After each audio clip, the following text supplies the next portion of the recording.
Hello everyone, welcome to Oko classes. पिछले class में हमने जो यूएनएससी में रिफॉर्म्स है उसके टॉपिक को डिस्कस किया था और देखा था उसमें इंडिया के क्या आर्गुमेंट्स हैं कि क्यों जो है इसमें रिफॉर्म होना चाहिए यूएनएससी में, और इंडिया किन आर्गुमेंट्स को इसके लिए रखता है, और पूरा एक तरीके से हर दृष्टिकोण से उसको समझने की कोशिश करी थी। तो अब इस क्लास में हम जो एक रीजनल या फिर ग्लोबल ऑर्गेनाइजेशन इसको कह सकते हैं आप, ब्रिक्स, उसके उसके ऊपर बात करेंगे। ब्रिक्स में जो कंट्रीज हैं, Brazil, Russia, India, China and south Africa, ठीक है। And in three Asian countries को मिला करके रिक भी बना था, ठीक है। रिक का भी एग्जिस्टेंस है। Okay, so let's start our discussion. जो ये ब्रिक है, इसको कब लॉन्च किया गया था? जो विदेश मंत्री थे ब्राज़ील, रसिया, इंडिया और चाइना के, ठीक है, उनकी एक मीटिंग हुई थी 2006 में। तो 2006 में जो इनकी मीटिंग हुई थी, वहाँ पर ये ब्रिक का कॉन्सेप्ट लॉन्च किया गया था, लेकर के आ गया था। And riding on the political synergy created by the regular summit since 2009। 2009 से जो है एकदम रेगुलर सबमिट होता है, ठीक है। और इससे जो है एक पॉलिटिकल साइनर्जी जो बनती है, एक रूपता वो दिखाई देती है। And brick turned itself into BRICS इन 2010। 2010 में ब्रिक्स बन गया और इसमें साउथ अफ्रीका की एंट्री हुई। साउथ अफ्रीका एक मेंबर राष्ट्र बन करके इसमें आया।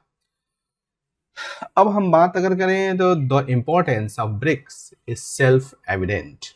अपने आप ही पता चलता है, क्योंकि 42% जो विश्व की जनसंख्या है वो इन देशों में रहती है। 42% ऑफ वर्ल्ड पॉपुलेशन जो है इन 5 कंट्रीज में रहती है, और 30% जो है लैंड एरिया पूरी दुनिया का, वो भी इन 5 कंट्रीज के पास ही है।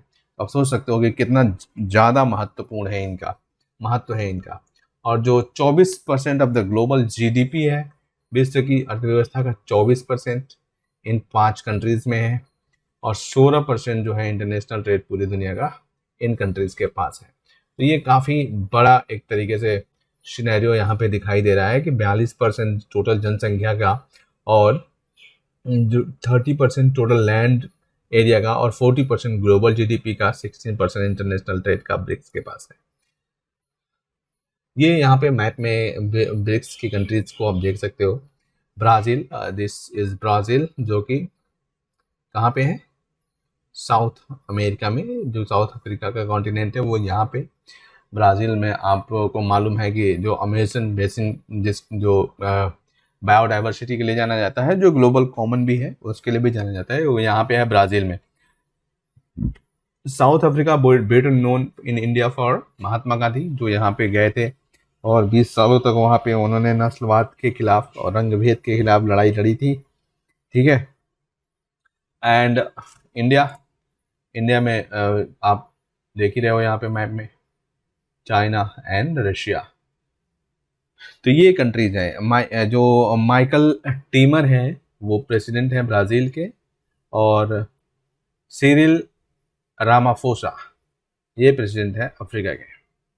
शी जिनपिंग जो है चाइना के प्रेसिडेंट हैं, और व्लादिमीर पुतिन रशिया के हैं, एंड नरेंद्र मोदी इंडिया के हैं ऑफ कोर्स।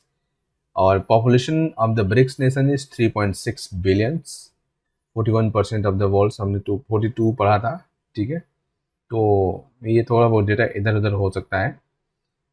और total GDP of the BRICS countries 16.6 trillion US dollar पे है पूरी जीडीपी, ठीक है। 22% of the gross world product. अब देखते हैं कि इनका महत्व क्या है, ब्रिक्स का सिग्निफिकेंस क्या है, what is the importance of BRICS. ये एक तरीके से नॉर्थ किन कंट्रीज को कहा जाता है? North is called developed countries को नॉर्थ कहा जाता है, ठीक है। ये एक तरीके से डेवलप्ड और developed and developing countries, north and south countries के बीच में एक तरीके से ब्रिज बनाता है। साउथ को तीसरी दुनिया के भी देश कहते हैं। और ये जो ग्रुपिंग है has gone through a reasonably productive journey, काफ़ी मतलब प्रोडक्टिव जर्नी रही है। And it strove the to serve as a bridge between the global north and global south. और ये एक तरीके से ग्लोबल नॉर्थ और ग्लोबल साउथ के बीच में जो है इसने अपनी सेवाएं दी हैं, एक भूमिका निभाई है। अब यहाँ पे हम देखते हैं जो कॉमन ग्लोबल पर्सपेक्टिव है, एक तरीके से समान जो वैश्विक दृष्टिकोण है क्या है कि जो ब्रिक्स हैं called for the reform of multilateral institutions in order to they reflected the structural changes in the world economy and increasingly central role that emerging markets now। तो जो ब्रिक्स हैं, ठीक है, जो जो बहुपक्षीय संस्थाएं हैं जैसे कि आप यूएनएससी में देखो या फिर डब्ल्यूटीओ में देखो, ठीक है, वहाँ पे एक तरीके से उसकी स्ट्रक्चरल चेंजेस करने के लिए जो हमेशा कहते रहते हैं, और वर्ल्ड इकोनॉमी में भी स्ट्रक्चरल चेंजेस लाना है। एंड जो सेंट्रल रोल है इमर्जिंग मार्केट्स को, उसको जो बढ़ रहा है उसको ये तरीके से ये एक तरीके से लीड करते हैं। जो पूरी दुनिया में ये चीज़ें बढ़ रही हैं उनको ये लीड करते हैं, ठीक है। नेक्स्ट है डेवलपमेंट कोऑपरेशन, विकास के लिए सहयोग।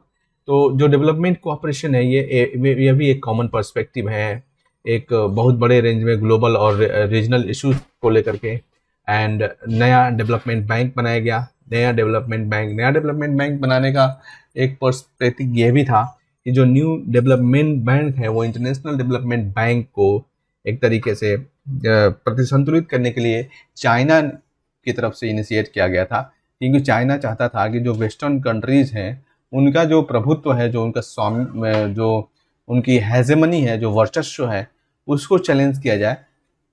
तो इसके लिए ज़रूरी था कि जो इंटरनेशनल ऑर्गेनाइजेशंस हैं, जो इनके ऊपर जो इनकी डिपेंडेंसी है उसको कम करा जाए।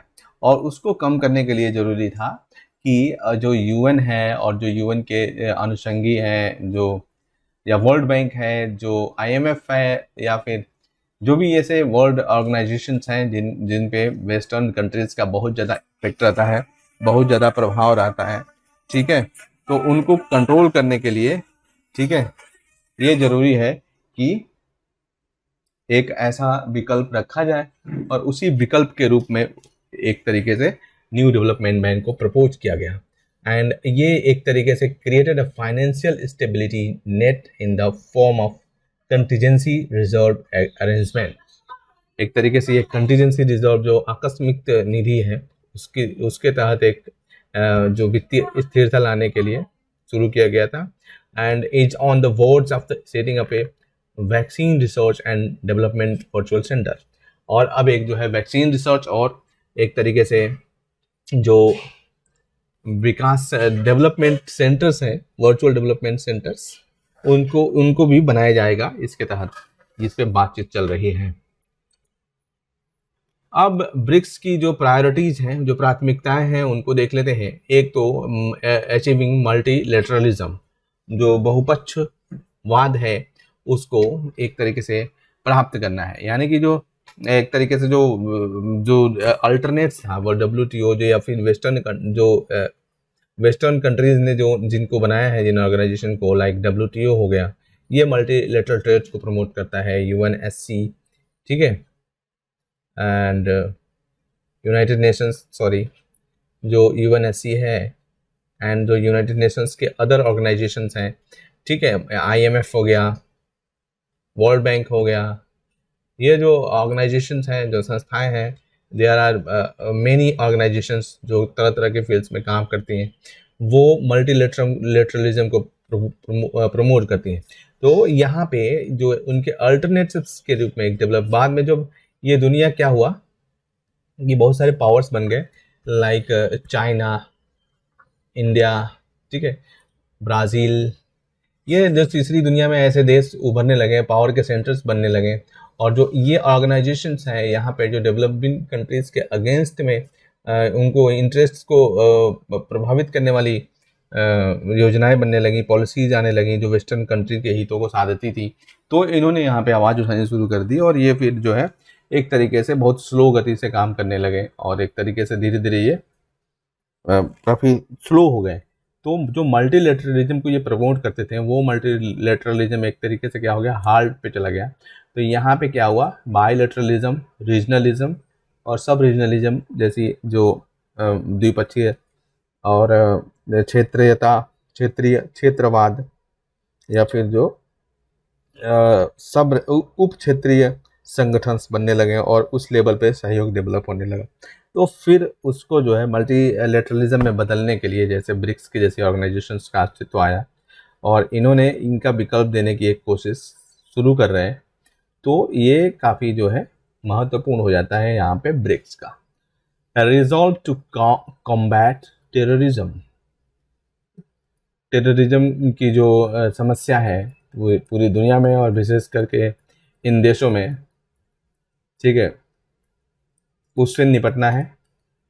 अब बात करें अगर हम रशिया की, तो रशिया जो है चेचन्या जो विद्रोही हैं, चेचन्या, उनसे पीड़ित है, ठीक है।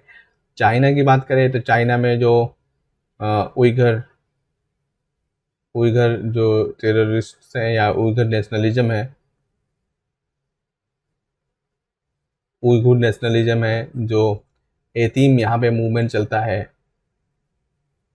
ईस्ट तुर्क तुर्क east Turkmenistan independence movement, sorry, east Turkmenistan independent movements. And ये जो कंट्रीज हैं ये टेररिज्म से काफ़ी ज़्यादा प्रभावित हैं।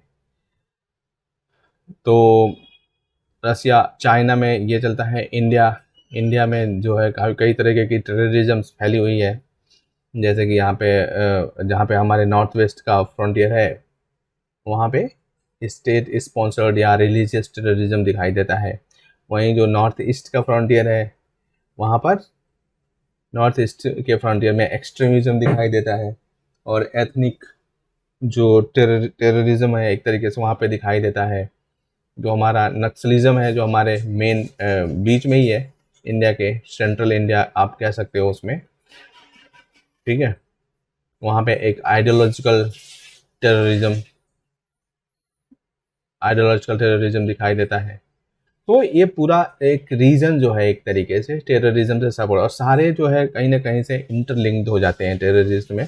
जैसे कि हथियारों का जो मार्केट है और जो ड्रग्स का व्यापार है, ठीक है, नार्को टेररिज्म है, ठीक, वो और जो हथियार हैं, जैसे कि हम इंडिया में नक्सल एरियाज में भी कई ऐसे हथियार मिलते हैं, सोफिस्टिकेटेड हथियार जो कहीं पाकिस्तान में बने हुए हैं या आईएसआई में के द्वारा दिए गए हैं, ऐसे करके। तो ये पूरा रीजन एक तरीके से टेररिज्म से पीड़ित है, ठीक है।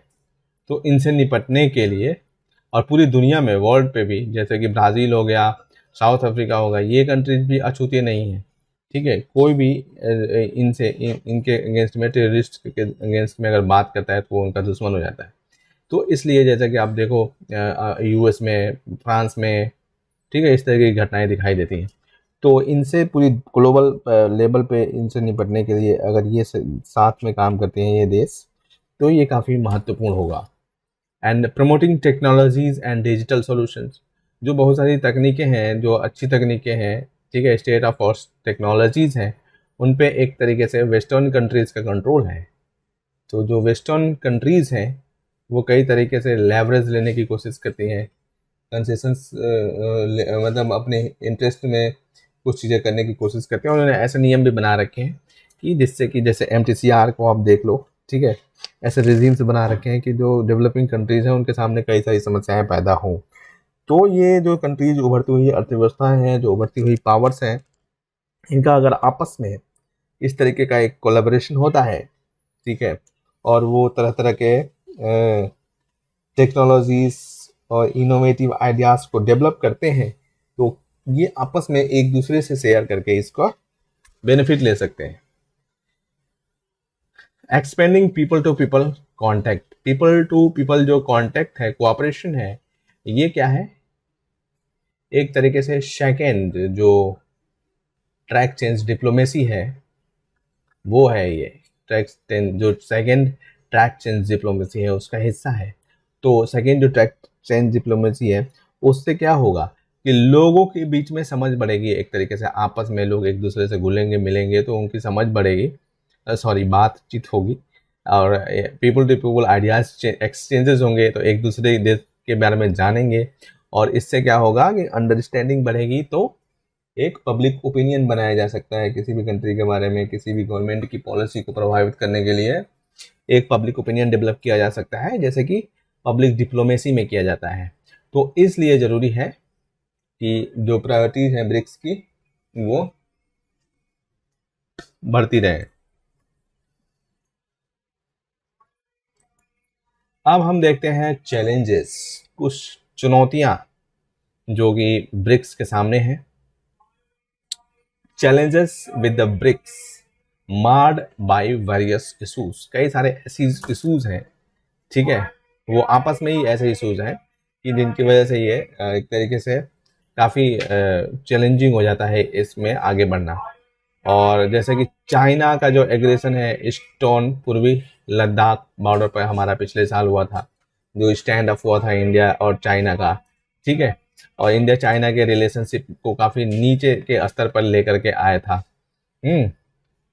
काफ़ी समय पहले जो रिलेशनशिप थोड़ा सा इम्प्रूव होना शुरू किया था वो और ज़्यादा डाउन हो गया था, ठीक है।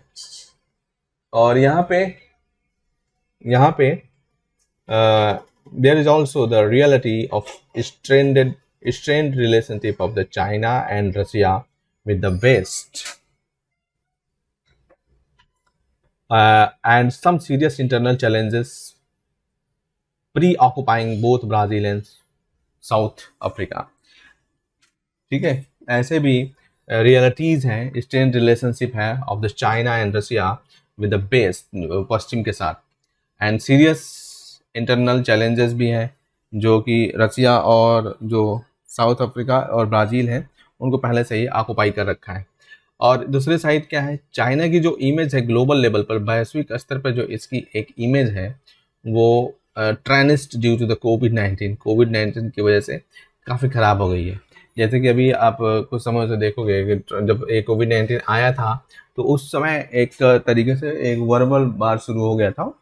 जैसे कि अब जो हमारा ट्रंप है, ट्रंप ने कहा था कि ये जैसे चाइनीज़ वायरस, ठीक है, तो इससे चाइना को काफ़ी बुरा लगा था और चाइना ने इसको काफ़ी स्ट्रांगली इस पर रिएक्शन भी दिया था। हालांकि ऐसा माना जाता है कि ये वुहान में सबसे पहले निकला था और इसकी कुछ थियरीज भी आई थी, लाइक कि इसको लैब में डेवलप किया गया है, एंड ऑल हाइपोथेसिस भी आए थे कई सारे इस तरीके के। तो इससे क्या हुआ कि पूरी तरीके से दुनिया में एक तो गवर्नमेंट्स के लेवल पे भी और पब्लिक के लेवल पर भी एक क्या हुआ था, ओपिनियन बन गया था चाइना के अगेंस्ट में लोगों का। लोग चाइना को एक तरीके से सच में विलन मानने लगे थे, आप मानो या ना मानो, ठीक है। आई मीन टू से कि इट इज हैपनिंग, मतलब चाइना को पूरी दुनिया में एक तरीके से एक ग्लोबल विलेन के रूप में देखा जाने लगा जब कोरोना वायरस आया था।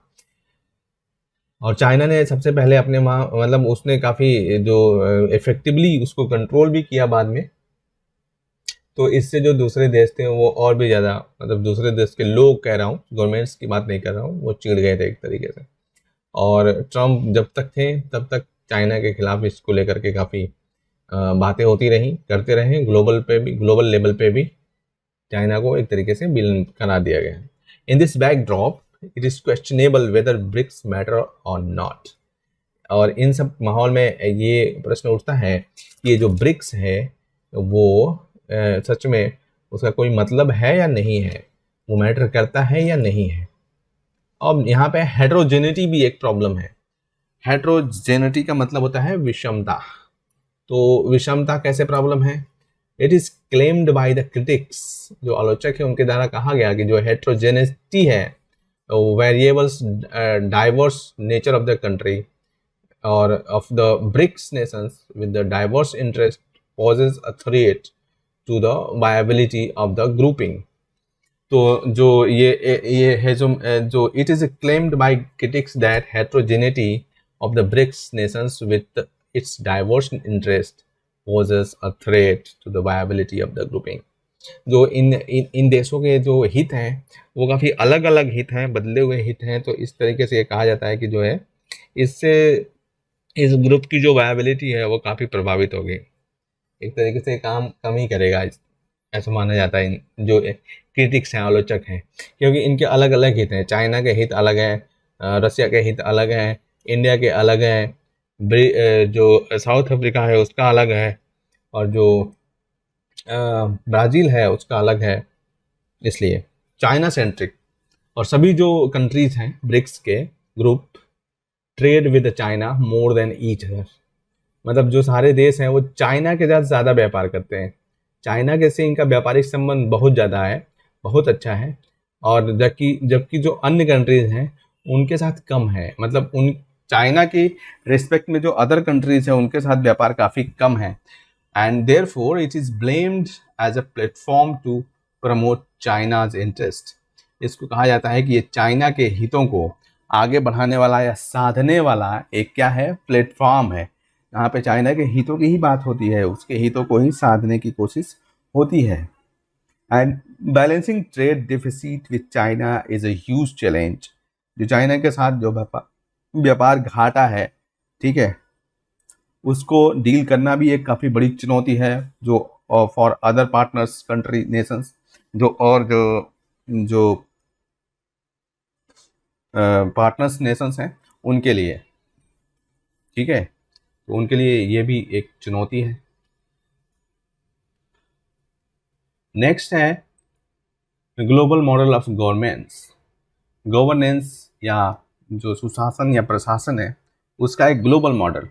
एंड जो ग्लोबल स्लो डाउन है उसके बीच में जो ट्रेड वार है एंड प्रोटेक्शनिज्म है, जो व्यापार को लेकर के युद्ध है, जो संरक्षणवाद है, and the critical challenges for the BRICS, ये जो है ब्रिक्स के लिए बहुत बड़ी चुनौतियां हैं। जो ग्लोबल स्लो डाउन आया था 2008 में, उसके बाद पूरी दुनिया में एक तरीके से करेंसी वार, ट्रेड वार के जैसे टर्म्स सुनाई देने लगे थे, और ये इनको एक काफ़ी आगे भी बढ़ गए थे।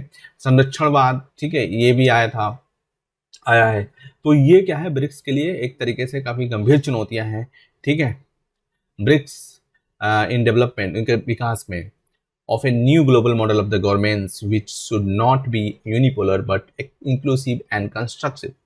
और वो एक ऐसा जो ग्लोबल मॉडल बनाना चाहते हैं गवर्नेंस का, जो ब्रिक्स कंट्रीज हैं, जो उसमें एक ध्रुवीयता ना हो, ठीक है, जबकि वो उसमें समावेशी हो और वो रचनात्मक उद्देश्यों को लेकर के बनाया गया हो।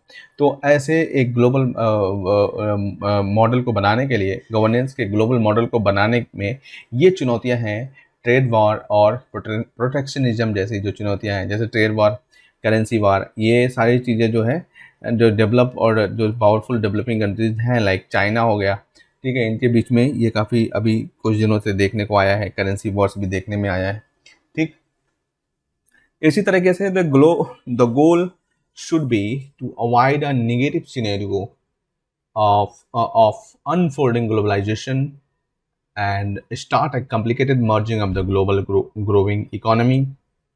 The goal should be, इनका लक्ष्य क्या होना चाहिए, जो निगेटिव सिनेरियो है उसको अवॉइड करने के लिए ग्लोबलाइजेशन को और ज़्यादा बढ़ाना है, ठीक है, और ग्लोबल जो वैश्विक रूप से उभर रही अर्थव्यवस्थाएं हैं, ठीक है, उनको एक तरीके से मिलाया जाए, ठीक है, और to without distorting and breaking the single financial and economic continuum, जो उनका जो सिंगल फाइनेंशियल और इकोनॉमिक कंटिन्यूम है उसको तोड़े बिना दुनिया का जो ये एक एकल जो फाइनेंशियल और आर्थिक जो स्ट्रक्चर है उसको बिना तोड़े ही इनको आपस में क्या करना है, मिलाना है।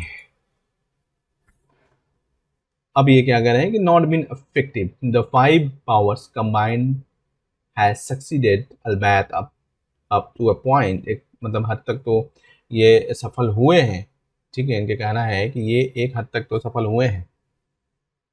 हाउएवर, हालांकि चाइनाज इकोनॉमिक राइज, जो चीन की आर्थिक जो उभार है, has created a serious imbalance, एक जो है गंभीर असंतुलन बनाया है ब्रिक्स के अंदर। जो चाइना का उभार है काफ़ी तेज़ी से जो एक आर्थिक महाशक्ति के रूप में उभर रहा है चाइना, ठीक है, उससे क्या हुआ है, उससे जो ग्रुप जो ये 5 कंट्रीज का ग्रुप है उसमें एक असंतुलन की स्थिति पैदा हुई है, ठीक है। And also the group has not done enough to assist the global south global south to win their optimal support from the their agenda. और इस ग्रुप में जो ग्लोबल साउथ है, जो वेस्ट, जो हमारा डेवलपिंग कंट्रीज का पूरा समूह है, साउथ कहते हैं उसको, साउथ भी कहते हैं क्योंकि ऐसा माना जाता है कि जो मैक्सिमम डेवलपिंग कंट्रीज हैं वो कहाँ पे हैं, साउथ में, और जो डेवलप्ड कंट्री हैं वो कहाँ पे हैं, नॉर्थ में। इसलिए ये ग्लोबल साउथ का कॉन्सेप्ट निकल करके सामने आया था।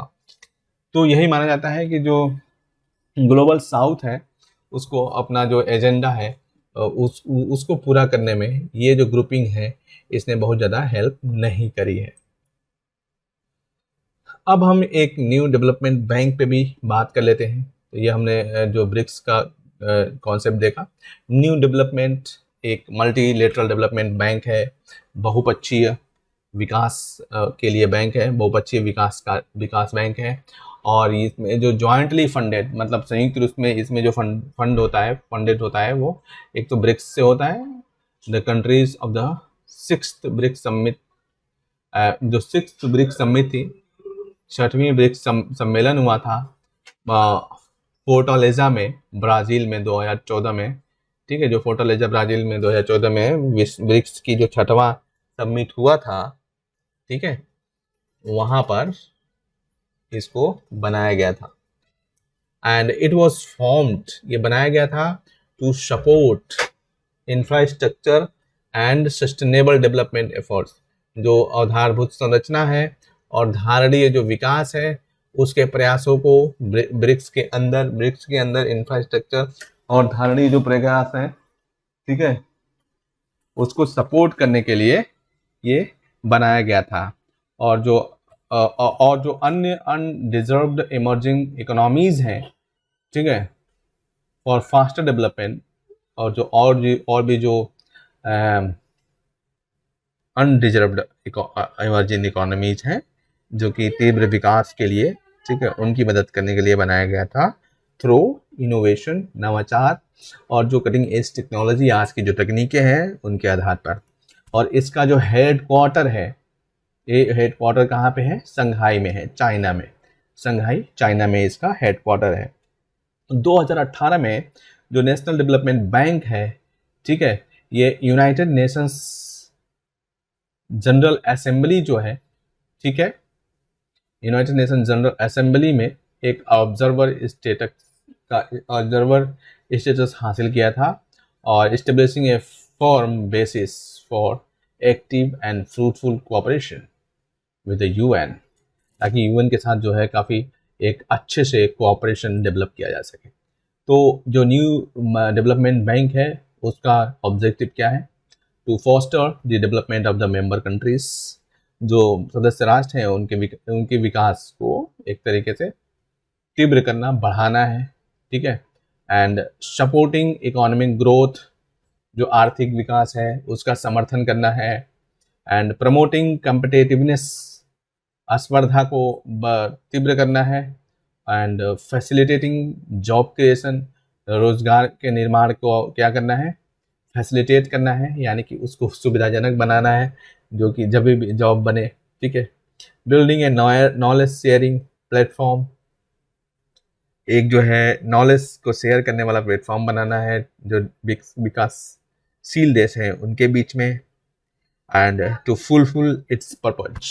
और द बैंक सपोर्ट्स पब्लिक और private projects through the loans, guarantees.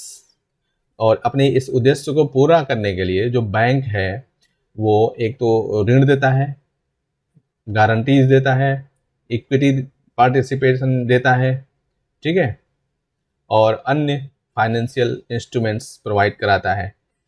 तो इस तरीके से जो है ये न्यू डेवलपमेंट बैंक का कॉन्सेप्ट हमने यहाँ पर देखा। तो ब्रिक्स हमने देख लिया है, और फिर आज के लिए बस इतना ही। और अगली क्लास में हम फिर से एक international organisation Commonwealth of the Nations के बारे में बात करेंगे, ठीक है, जो कि आपके एग्ज़ाम के लिए काफ़ी महत्वपूर्ण होने वाला है। तो अगर आपने अभी तक हमारे चैनल को सब्सक्राइब नहीं किया है तो जल्दी से कर लीजिए, और साथ ही बेल आइकॉन को प्रेस कर लीजिए ताकि आपको हमारे आगे आने वाले वीडियोस के नोटिफिकेशन समय समय पर मिलते रहे। अगर आपको इन टॉपिक्स में समझाए गए किसी भी कॉन्सेप्ट को लेकर कोई भी क्वेरी है तो आप नीचे कमेंट सेक्शन में लिख सकते हैं। मैं खुद पर्सनली उसका रिप्लाई 24 घंटे के भीतर करूंगा और आप हमें सुझाव भी दे सकते हैं ताकि अगर ज़रूरत पड़े तो हम उसमें सुधार कर सकते हैं। आप हमसे हमारी ओकुल वेबसाइट, हमारे Facebook page, Twitter page, Telegram channel या फिर ईमेल के माध्यम से भी जुड़ सकते हैं। ये सभी लिंक्स नीचे डिस्क्रिप्शन में दिए गए हैं। और इन वीडियोस को अपने दोस्तों के साथ, अपने कलीग्स के साथ शेयर करना नहीं भूलें ताकि इनसे उनकी भी हेल्प हो सके। इस सेशन में हमसे जुड़ने के लिए आपका धन्यवाद। मिलते हैं फिर अगले सेशन में बहुत जल्द। तब तक ओकुल के साथ लर्निंग को एंजॉय करते रहें। Thank you so much.